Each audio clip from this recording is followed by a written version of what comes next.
भारत में एक से एक प्रचलित डाकुओं का इतिहास रहा है, पर दक्षिण भारत में एक ऐसा डाकू हुआ जिसने 20 साल तक तमिलनाडु और कर्नाटक के जंगलों में आतंक का ऐसा मंजर कायम किया कि उसका नाम सुनते ही लोगों की रूह तक कांप जाती थी। वो इतना निर्मम और खतरनाक था कि उसके आगे दो राज्यों की सरकारों को झुकना पड़ा। केवल 10 साल की छोटी सी उम्र में क्राइम की दुनिया में कदम रखकर वो इतना पॉपुलर हुआ कि कोई उसे रॉबिन हुड कहता तो कोई उसे डीमन कह के बुलाता। अपनी क्राइम की हिस्ट्री में उसने करीब 184 लोगों को मौत के घाट उतार दिया, जिसमें आधे से ज्यादा केवल फॉरेस्ट गार्ड्स और पुलिस वाले थे। इसके अलावा उसने लगभग 2000 हाथियों की निर्मम तरीके से जान ले ली और अपने सभी विरोधी गुटों का सफाया कर दिया। हाथी के दांत की तस्करी से लेकर चंदन की लकड़ी की स्मगलिंग तक से उसने बेशुमार दौलत हासिल कर अपने साम्राज्य को किडनैपिंग तक बढ़ा दिया था। दरिंदगी के लिए मशहूर वीरप्पन के शौक भी अतरंगी थे।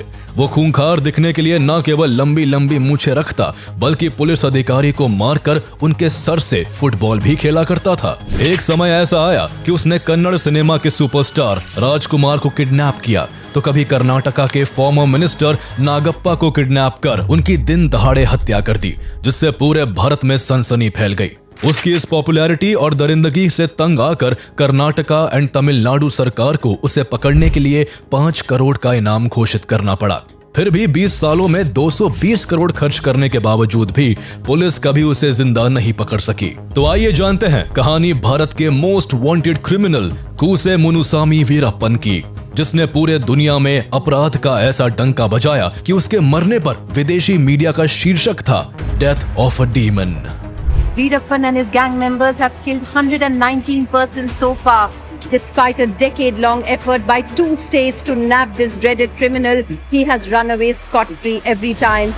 However, Veerappan is also said to have helped villagers, which earned him a Robin Hood image. It is a matter of concern for the whole country. The kidnap drama of Kannada matinee idol Dr. Rajkumar by sandalwood smuggler Veerappan finally came to an end. We are going hammer and tongs to get at the forest brigand Veerappan. Koose Munusamy Veerappan का जन्म 18 जनवरी 1952 को कर्नाटका के गोपीनाथम गांव में एक तमिल परिवार में हुआ। वीरप्पन का परिवार चरवाहों का काम करता था, जिस कारण वीरप्पन का बचपन से ही जंगल में आना जाना होता रहा। उस पर सबसे ज्यादा इन्फ्लुएंस उसके चाचा सालवई गौंडर का था, जो एक कुख्यात शिकारी और चंदन तस्कर था। इसलिए बचपन से ही वीरप्पन आपराधिक घटनाओं को देखते हुए बड़ा हुआ, या यूं कहे कि अपराध उसे विरासत में मिला। आसपास के जंगलों में अपने चाचा की पहचान के कारण धीरे धीरे वीरप्पन की भी दोस्ती कई शिकारी ग्रुप से हो गई।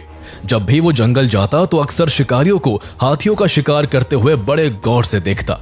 धीरे धीरे करके वीरप्पन को भी हाथियों का शिकार करना और उनसे पैसे कमाने का काम अट्रैक्ट करने लगा। उस समय के मशहूर हाथी तस्कर मलयूर मम्माटियन से वीरप्पन सबसे ज्यादा प्रभावित हुआ और अपने मकसद में कामयाब होने के लिए छोटी सी उम्र में ही बंदूक चलाने की ट्रेनिंग लेने लगा। उस समय दक्षिण भारत के जंगलों में हाथियों का शिकार करना आम बात थी। हाथियों को मारकर उनके दांतों को महंगे दामों में बेचा जाता। वीरप्पन भी मात्र 10 साल की उम्र में शिकार के लिए मैदान में कूद पड़ा और कुछ ही दिनों में इस काम में इतनी महारत हासिल करी कि उसका नाम उस समय के सबसे बेहतरीन शूटरों में शामिल होने लगा। कई हाथियों की जान लेने के बाद वो 17 साल की उम्र में इंसानों का कत्ल भी करने लगा, जिसकी शुरुआत उसने जंगल के भीतर एक फॉरेस्ट गार्ड की हत्या करके की। शुरुआत में वो केवल अपने चाचा सालवई गौंडर के लिए काम करता था, लेकिन अपराध की दुनिया में बड़ा नाम कमाने के चक्कर में वो अपने चाचा से भी अलग हो गया और मात्र 18 साल की उम्र में एक शिकारियों के ग्रुप में शामिल होकर उसने धीरे धीरे अपना रुतबा बढ़ाना शुरू कर दिया। कुछ ही दिनों के अंदर उसने इस ग्रुप पर इस कदर पकड़ बना ली कि हर काम में वो अपने ग्रुप के हेड के बजाय खुद ही डील करने लगा। तस्करी के इस काम में बेशुमार पैसा था, इसलिए तेजी से वो फॉरेस्ट डिपार्टमेंट्स की नजरों में भी आने लगा था। धीरे धीरे करके वीरप्पन पहले से जंगल में पैठ बनाए पुराने तस्करों से भी आगे निकलता जा रहा था, इसलिए उन लोगों ने जल्द से जल्द वीरप्पन को अपने रास्ते से हटाने का फैसला कर लिया। अब जब भी वीरप्पन कोई डील करता उसकी खबर पुलिस को लग जाती और उसे डील को बीच में ही छोड़कर जंगल भागना पड़ता था। पुलिस को ये सारी इन्फॉर्मेशन उसके कॉम्पिटिटर्स दे रहे थे, जिस वजह से उसकी दौलत और शोहरत तेजी से गिरने लगी। वीरप्पन को अपनी गिरती शोहरत जरा भी रास नहीं आ रही थी, इसलिए जो भी उसकी डील की मुखबिरी पुलिस को करता था उसने उन सभी को चुन चुन कर मारना शुरू कर दिया। इसके बाद उसने अपने बीच आने वाले फॉरेस्ट गार्ड्स को भी मारना स्टार्ट कर दिया। जिससे उसका आतंक जंगल के बजाय अब आसपास के गांव में भी फैलने लगा था। अब वीरप्पन जंगल में केवल अपना शासन और आतंक का साम्राज्य स्थापित करना चाहता था, इसलिए वो एक एक करके जंगल के बाकी सभी तस्कर गिरोहों को भी खत्म करने लगा। जैसे जैसे वो लोगों की मौत से अपने हाथ रंग रहा था, वैसे वैसे उसका रुतबा और उसकी शोहरत पड़ोसी राज्यों के जंगलों में भी बढ़ती जा रही थी। इस तरह तमिलनाडु और कर्नाटका के जंगलों के चप्पे चप्पे पर वीरप्पन का कंट्रोल हो गया। उसने इस दौरान अपनी गैंग में करीब 100 लोग जोड़ लिए थे, जो हाथियों को मारने के लिए किसी पानी वाले क्षेत्र में कई दिनों तक तैनात रहते, और जैसे ही कोई हाथी प्यास बुझाने वहां आता, वीरप्पन सीधा हाथी के सर के बीचों बीच गोली मारकर उसकी जान ले लेता। उसके इस काम में अड़ंगा डालने वाले सभी लोगों को उसने मार डाला, जिनमें पुलिस अधिकारी, वन अधिकारी और मुखबिरों की संख्या सबसे ज्यादा है। आइवरी के कारोबार से वीरप्पन ने खूब मोटा पैसा कमाया, लेकिन इस कमाई के लिए उसने करीब 2000 हाथियों को मार दिया था, जिस कारण जंगलों में हाथियों की घटती संख्या सरकार के लिए सरदर्द बनती जा रही थी। इसलिए तमिलनाडु और कर्नाटका की गवर्नमेंट ने जंगलों में फॉरेस्ट ऑफिसर्स की गश्ती को बढ़ाकर हाथी के दांत से बने प्रोडक्ट्स की बिक्री पर रोक लगा दी। हाथियों की घटती संख्या और गवर्नमेंट के इस एक्शन से वीरप्पन का बिजनेस ठप पड़ने लगा, इसलिए अब वो हाथी के दांत की तस्करी को छोड़कर चंदन की लकड़ी की स्मगलिंग करने लगा। उसने अपने जीवन काल में करीब 10,000 टन चंदन की लकड़ी काट कर बेची, जिसकी कीमत उस समय 2 अरब रुपए थी। भारत में चंदन की लकड़ी को काटना और उसे बेचना इल्लीगल और क्राइम है। इस पर हक केवल उस राज्य की सरकार का होता है, पर वीरप्पन इस पर अपना हक मानता था और इसकी तस्करी धड़ल्ले से कर रहा था। कर्नाटक और तमिलनाडु की सरकार कई सालों की कोशिश के बाद भी वीरप्पन को पकड़ने में कामयाब नहीं हो पा रही थी। कई फॉरेस्ट ऑफिसर्स वीरप्पन को पकड़ने तो गए, लेकिन वो खुद वीरप्पन के हाथों मारे जाते। इसलिए कर्नाटका गवर्नमेंट को एक ऐसे ऑफिसर की तलाश थी जो अपने काम में माहिर और ईमानदार हो। ऐसे ही एक IFS ऑफिसर थे, P. श्रीनिवास, जिन्हें कर्नाटका गवर्नमेंट साल 1983 में प्रमोट करके deputy conservator of forest DCF के पद पर कर्नाटका के चामराजनगर में तैनात करती है। इस पूरे एरिया में वीरप्पन का कब्जा था और आए दिन उसका नाम मीडिया की सुर्खियों में रहता था। इसलिए P. श्रीनिवास ने वीरप्पन को पकड़ने के लिए इस क्षेत्र में अपना नेटवर्क बनाना स्टार्ट कर दिया। 3 साल की कड़ी मेहनत और कई प्रयासों के बाद आखिरकार 1986 में उन्होंने बैंगलोर में चल रहे सार्क सम्मेलन के दौरान वीरप्पन को पकड़ लिया। पूछताछ के लिए वीरप्पन को बूदीपाड़ागा फॉरेस्ट रेस्ट हाउस लाया गया, जहां उसे कई दिनों तक रखकर पूछताछ की गई। पूछताछ में मिली जानकारी के बाद पुलिस ने कर्नाटक, तमिलनाडु और केरल में वीरप्पन के कई ठिकानों पर छापा मारकर चोरी की गई चंदन की लकड़ियों के कई बंडल्स बरामद किए। एक दिन P. श्रीनिवास ऐसे ही किसी छापेमारी के लिए बाहर गए हुए थे कि तभी उनकी अनुपस्थिति में वीरप्पन को वहां से भागने का सही मौका हाथ लगा और वो किसी तरह पुलिस को चकमा देकर वहां से भाग निकला। पुलिस से भाग निकलने के बाद साल 1987 में वीरप्पन और ज्यादा चर्चा में तब आ गया जब उसने चिदम्बरम नाम के एक फॉरेस्ट ऑफिसर को किडनैप कर बड़ी ही निर्दयता से उनकी हत्या कर दी। P. श्रीनिवास पहले ही वीरप्पन के भाग निकलने से उलझन में थे, वहीं इस घटना के बाद वो और भी ज्यादा ताकत के साथ वीरप्पन को दोबारा पकड़ने में जुट गए। P. श्रीनिवास ने इस बार वीरप्पन के गांव गोपीनाथम पर फोकस किया। इस गांव में पुलिस ने पहले भी काफी इंक्वायरी की थी। वीरप्पन की खबर निकलवाने के लिए पुलिस लोकल लोगों को काफी परेशान करती थी। किसी पर जरा सा भी शक होने पर उसे पकड़कर हफ्तों तक जेल में रखा जाता और टॉर्चर किया जाता था। गोपीनाथम के अलावा हर उस गांव का वही हाल था जहां वीरप्पन का जरा सा भी आना जाना था। ऐसे जाने कितने लोग थे जिन पर पुलिस की पूछताछ के दौरान कई अत्याचार हुए, उन्हें पीटा गया, इलेक्ट्रिक शॉक दिए गए। इस क्रम में कई लोगों की जान तक चली गई, लेकिन P. श्रीनिवास ने पुलिस का ऐसा कोई भी तरीका इस्तेमाल नहीं किया, बल्कि उन्होंने इसका बिल्कुल ऑपोजिट किया। उन्होंने वहां लोगों को परेशान करने और उन पर जोर जबरदस्ती करने के बजाय उनकी मदद करके उनके दिलों में जगह बनाई। P. श्रीनिवास ने गांव के लोगों के लिए सड़कें, गॉडेस मरियम्मन का मंदिर, पीने के पानी की सुविधा के अलावा गरीबों के लिए 40 घर भी बनवाए। इन सभी कामों के लिए कुछ गवर्नमेंट फंड का इस्तेमाल भी किया गया, तो कुछ पैसे श्रीनिवास ने अपनी सैलरी से भी दिए। इस दौरान उन्होंने कई लोगों को रोजगार भी दिलाए, जिसमें वीरप्पन की बहन मारी भी शामिल थी। मारी को भी एक डिस्पेंसरी में काम दिलवाया गया था। इस तरह P. श्रीनिवास गोपीनाथम में लोगों के चहीते बन गए और वहां अपना एक लोकल इंटेलिजेंस नेटवर्क क्रिएट करने में सफल रहे, जो वीरप्पन को पकड़ने के लिए उनकी मदद करने लगा। इसके बाद वीरप्पन और उसके परिवार की सभी एक्टिविटीज की खबर P. श्रीनिवास को मिलना शुरू हो गई और वो उसे अरेस्ट करने के लिए प्लानिंग करने लगे।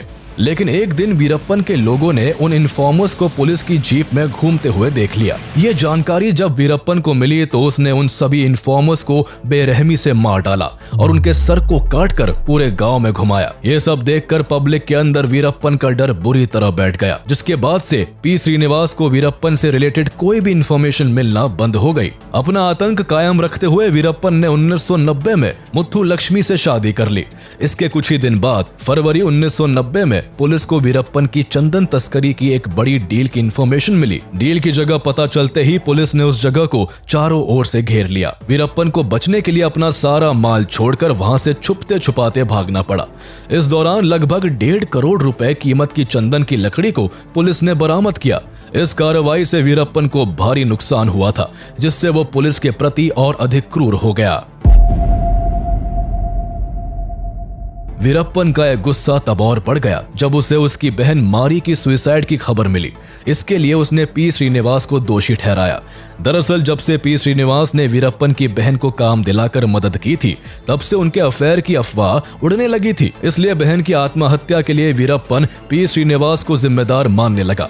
वो पहले से ही श्रीनिवास द्वारा अरेस्ट किए जाने और उसकी डील्स को बर्बाद करने के लिए गुस्से में था, और अब बहन की मौत के बाद पी श्रीनिवास से बदला लेने के लिए वो और भी ज्यादा बेसब्र हो गया।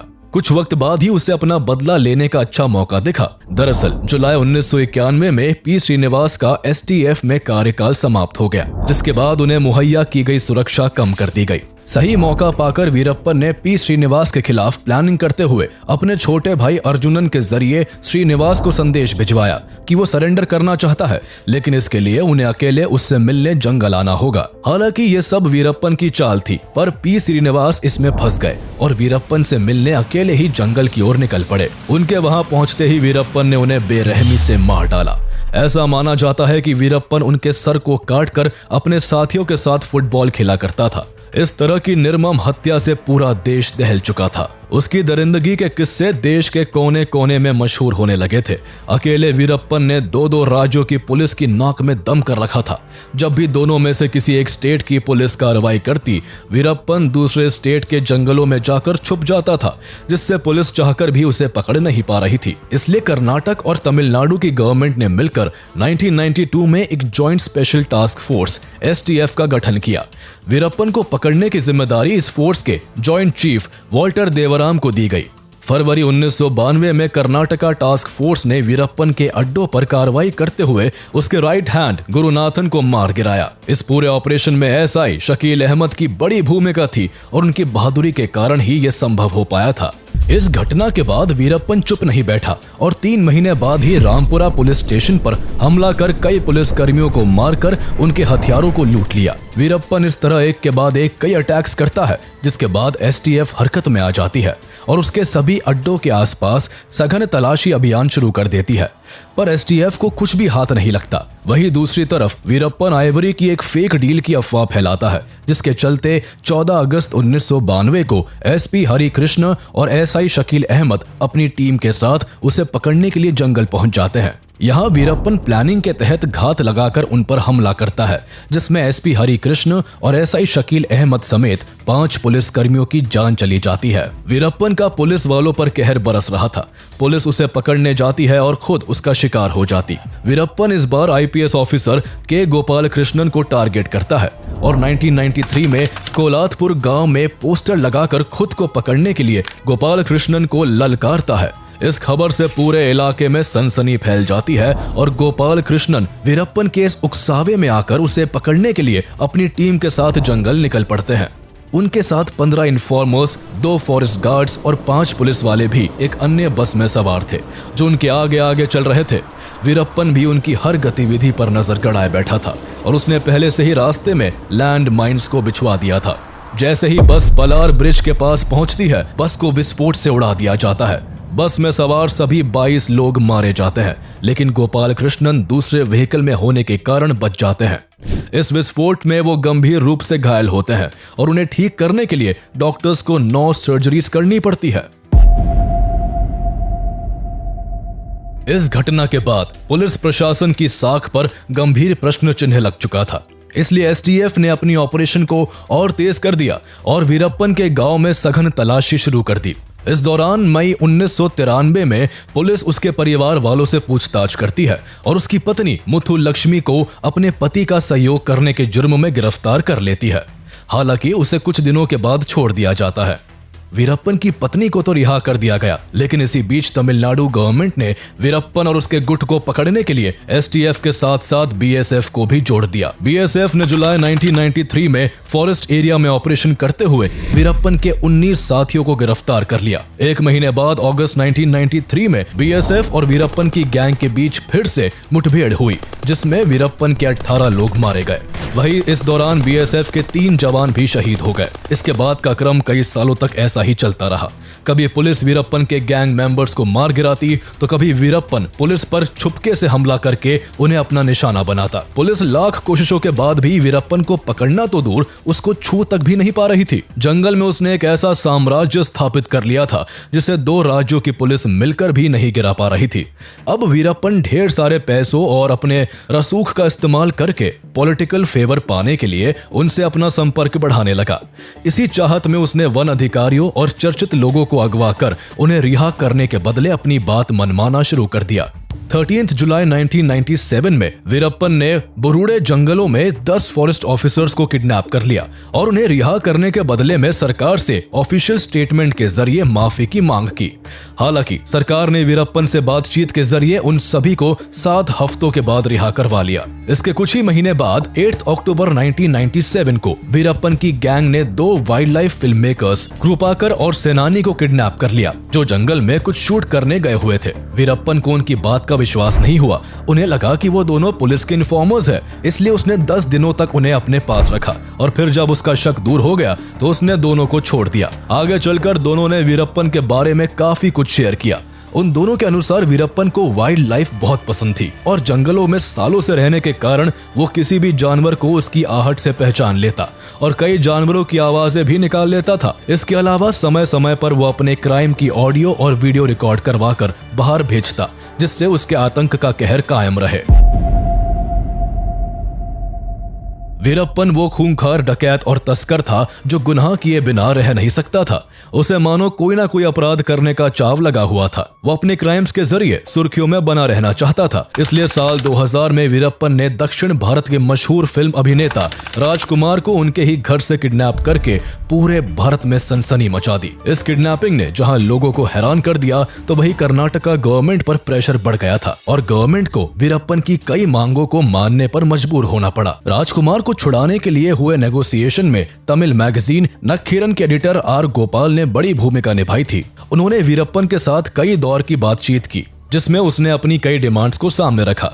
वीरप्पन ने तमिलनाडु और कर्नाटक में चल रहे कावेरी वाटर डिस्प्यूट पर तमिलनाडु के लिए जस्टिस की मांग की। साथ ही उसने तमिल को कर्नाटक की सेकंड लैंग्वेज बनाने की बात भी रखी।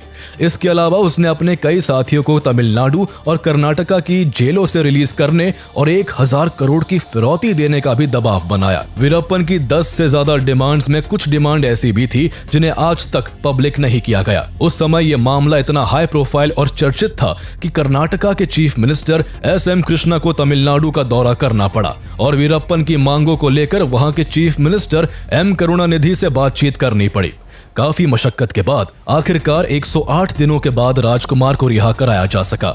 बाद में उस समय कर्नाटक के डीजीपी रहे सी दिनाकर ने अपनी किताब वीरप्पन्स प्राइस कैच राजकुमार में दावा किया कि राजकुमार को रिलीज करवाने के लिए कर्नाटक सरकार को 20 करोड़ रुपए वीरप्पन को देने पड़े थे। हालांकि राजकुमार के परिवार ने इसे मानने से इनकार कर दिया। इसके पीछे सच्चाई चाहे जो भी हो, लेकिन वीरप्पन का मशहूर लोगों को किडनैप करना अभी थमा नहीं था। राजकुमार की घटना के करीब 2 साल बाद 25 अगस्त 2002 को वीरप्पन ने कर्नाटका के फॉर्मर मिनिस्टर एच नागप्पा को उनके गांव कामगेरे से किडनैप कर लिया। नागप्पा 1996 से 1999 तक कर्नाटका के एग्रीकल्चर मार्केटिंग मिनिस्टर रह चुके थे। उन्हें अगवा करके एक बार फिर वीरप्पन ने पुलिस की रातों की नींद उड़ा दी। नागप्पा को रिलीज करवाने के लिए कर्नाटक और तमिलनाडु की जॉइंट स्पेशल टास्क फोर्स को केरल पुलिस के साथ काम करना पड़ा। इस बार सरकार ने नेगोशिएशन ना करके नागप्पा को छुड़ाने के लिए पुलिस या कार्रवाई करने का निर्णय लिया, लेकिन पुलिस की प्लानिंग बुरी तरह से फेल रही। ना तो नागप्पा को छुड़ाया जा सका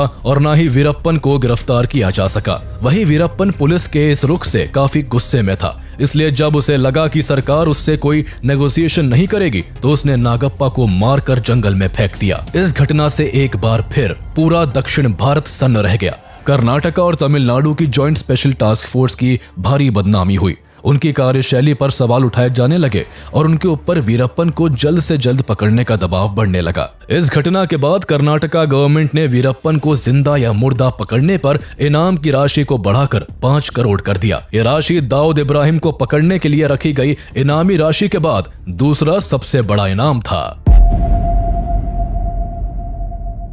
पहले हाथियों का शिकार, फिर चंदन की तस्करी और फिर बड़े बड़े लोगों को किडनैप कर वीरप्पन मशहूर तो हो गया था, लेकिन अब लोग भी उससे तंग आ चुके थे और उससे छुटकारा पाना चाहते थे। कर्नाटक और तमिलनाडु सरकार के लिए वीरप्पन पहले से ही पांव का कांटा बना हुआ था, जिसका जल्द से जल्द सफाया करना जरूरी था। इसलिए साल 2003 से 2004 के बीच तमिलनाडु की चीफ मिनिस्टर जयललिता ने आईपीएस के विजय कुमार को एसटीएफ को लीड करने की जिम्मेदारी सौंपी। विजय कुमार एक बहुत ही एक्सपीरियंस पुलिस ऑफिसर थे और उन्हें कर्नाटक, तमिलनाडु और केरल के जंगलों के बारे में भी काफी नॉलेज थी। उनके साथ आईपीएस एनके सेंथामराई कन्नन को एसटीएफ सेकंड इन कमांड की जिम्मेदारी सौंपी गई। जयललिता की तरफ से वीरप्पन को जिंदा या मुर्दा पकड़ने के लिए एसटीएफ को खुली छूट दी जाती है, जिसके बाद विजय कुमार वीरप्पन से जुड़ी हर छोटी बड़ी इंफॉर्मेशन जुटाने में लग गए। इन सब में एसटीएफ को करीब 10 महीने का वक्त लग जाता है, जो इस बार कोई भी गलती नहीं करना चाहते थे। इसलिए उन्होंने सबसे पहले वीरप्पन की मौजूद सभी वीडियोस को बड़ी बारीकी से देखना शुरू कर दिया और आखिरकार उनको सफलता हाथ लगती है। दरअसल विजय कुमार वीरप्पन की सभी वीडियोस को देखकर कड़ियों को जोड़ने का प्रयास कर रहे थे। तभी अचानक से एक वीडियो को देखकर विजय कुमार चौंक जाते हैं और उनकी आंखें चमक उठती है। उन्होंने देखा कि वीरप्पन उस वीडियो में एक किताब पढ़ने का प्रयास कर रहा था, पर आंखों की कम रोशनी के कारण उसे पढ़ने में काफी दिक्कत हो रही थी। विजय कुमार ने अपने इन्फॉर्मर से इस खबर को वेरीफाई करवाया तो पता चला कि वीरप्पन को मोतियाबिंद की बीमारी है और जल्द ही वो इसका ट्रीटमेंट करवाना चाहता है। सालों से चली आ रही पुलिस के साथ मुठभेड़ में वीरप्पन के काफी लोग भी मारे जा चुके थे। वहीं पिछले 10 महीनों से विजय कुमार द्वारा चलाए जा रहे विशेष अभियान ने उसके धंधे और ग्रुप को पूरी तरह से तोड़कर रख दिया था। इसलिए अब सही मौका देखकर वीरप्पन किसी दूसरी लोकेशन पर शिफ्ट करने की फिराक में था। सेंथामराई कन्नन और विजय कुमार जानते थे कि इस बार वीरप्पन को पकड़ने के लिए उन्हें उसकी गैंग के ही कुछ लोगों को अपने साथ जोड़ना होगा। कन्नन इस काम में जुट गए और बहुत कोशिश के बाद वो वीरप्पन के 2 गैंग मेंबर्स को पुलिस का इन्फॉर्मर बनाने में सफल रहे। इनमें से एक इन्फॉर्मर जंगल में वीरप्पन के साथ रहकर काम करता था, तो वही दूसरा वीरप्पन का बाहर का बिजनेस संभालता था। एसटीएफ के साथ आते ही उन्होंने वीरप्पन की हर खबर कन्नन को देना शुरू कर दिया। फर्स्ट इन्फॉर्मर जंगल से वीरप्पन से जुड़ी जानकारी लाता और सेकंड इन्फॉर्मर से साझा करता। दूसरा इन्फॉर्मर यही इन्फॉर्मेशन कन्नन को फॉरवर्ड कर देता। इस तरह एसटीएफ को वीरप्पन की हर जानकारी मिलने लगी थी। जंगल में रह रहे फर्स्ट इन्फॉर्मर को इस बार कन्नन ने वीरप्पन के बाहर निकलने वाले दिन से जुड़ी हर इन्फॉर्मेशन जुटाने का काम दिया। इसमें उसे 1 हफ्ते का वक्त लग गया। सारी जानकारी जुटाने के बाद सेकंड इन्फॉर्मर कन्नन को इन्फॉर्मेशन शेयर करने के लिए एक चाय की दुकान पर बुलाता है। मीटिंग 16 अक्टूबर 2004 को फिक्स की जाती है, जिसमें दोनों इन्फॉर्मर को कन्नन से मिलना था।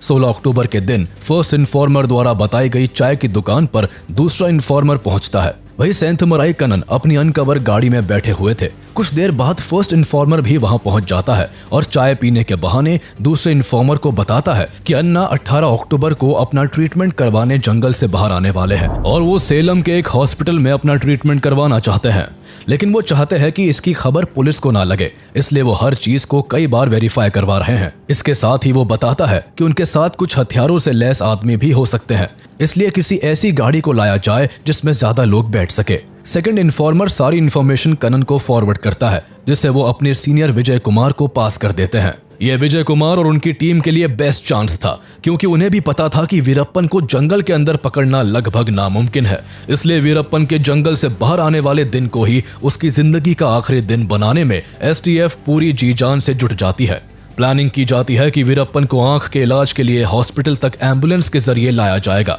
एम्बुलेंस तक लाने का काम इन्फॉर्मर को सौंपा गया। इस काम के लिए एम्बुलेंस को इसलिए चुना गया ताकि वीरप्पन को सब कुछ नॉर्मल लगे और उसे एसटीएफ के प्लान की भनक तक न लग सके।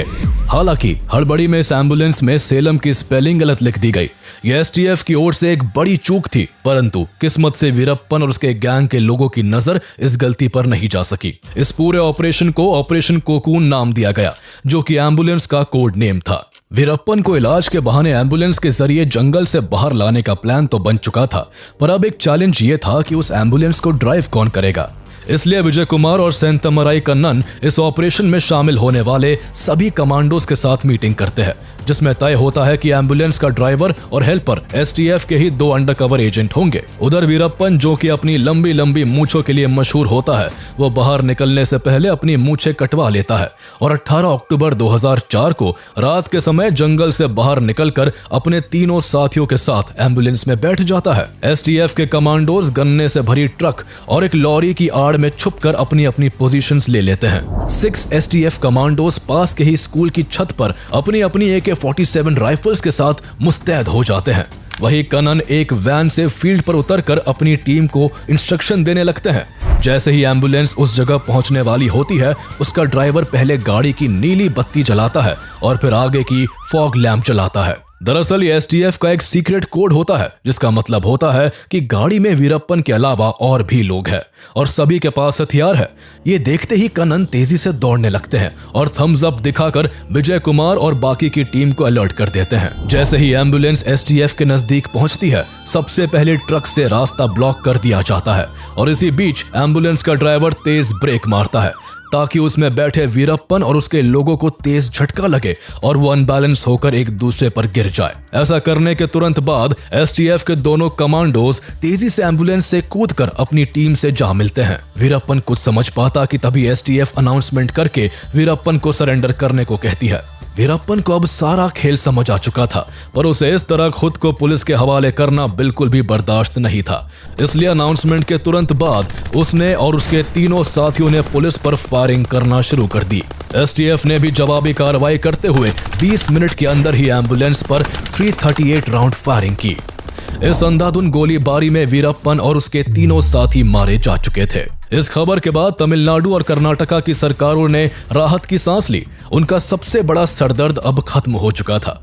वहीं वीरप्पन की मौत से लोगों के बीच भी काफी जश्न का माहौल देखा गया। वीरप्पन के गांव के लोगों ने पटाखे जलाकर खुशियां मनाई। जैसे ही ये इन्फॉर्मेशन तमिलनाडु की चीफ मिनिस्टर जयललिता को दी जाती है, उनका खुशी का ठिकाना नहीं रहता। बाद में ऑपरेशन कोकून को सफल बनाने में शामिल सभी जाबाजों को उनकी बहादुरी के लिए तमिलनाडु सरकार द्वारा सम्मानित किया जाता है। हालांकि वीरप्पन की क्राइम की दुनिया को आगे बढ़ाने में पुलिस डिपार्टमेंट के कुछ लोग भी जिम्मेदार थे। कई बार वीरप्पन पकड़े जाने के काफी करीब आकर बच निकलता था, क्योंकि कुछ करप्ट पुलिस वालों के जरिए उसे सारी इंफॉर्मेशन पहले ही मिल जाती थी।